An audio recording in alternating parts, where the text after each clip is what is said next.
I could not care less about the Super Bowl, but boy, am I going to eat today. So I got some Traeger dry rub that's going on some pork ribs, and we're going to keep you posted on each step today.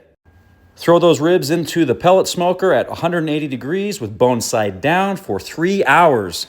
Add some water into a couple glass jars to keep the moisture level high in there. And hello, Hugh Grant.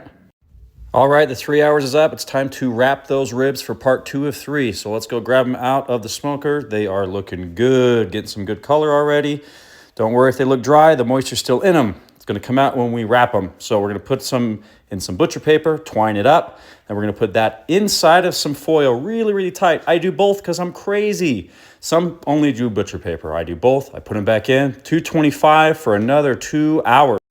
All right, we're on the final stretch here. We're gonna take the ribs off the grill. We're gonna take them into the kitchen. We're gonna unwrap them, get them out of the foil, get them out of the butcher paper. We're gonna see all of that fat that the rib's been cooking in, flip it over. Oh, it's beautiful. It smells so good you wanna eat it, but not quite. We need to sauce it up a little bit. So you're gonna pick your favorite sauces. I've got a few of my favorites here. I'm gonna do Sweet Baby Ray's on this far right one. On the middle one, I'm gonna do a Kinder Honey Hot Barbecue Sauce. And then the left, I do a half and half mild barbecue sauce and honey mustard mixed together. So mix those up, coat the top of them. They're gonna go back on the grill. We're gonna do 36 minutes, 225. We're gonna get that sauce to caramelize up.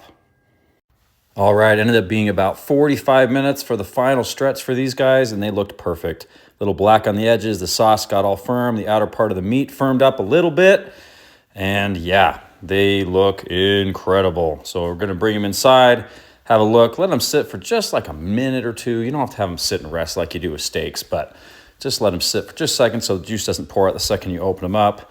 But look at this, for me, this is the perfect texture for a rib. Pulls apart, but isn't so soft that it's just kind of like tuna. I love having a little bit of crisp on the edge, but boy, the inside is just super moist, super delicious. Oh my gosh, they just turned out perfect. So good thing for presentation and so people know what they're eating. Just put the sauces next to the ribs if you're doing multiple sauces like we did.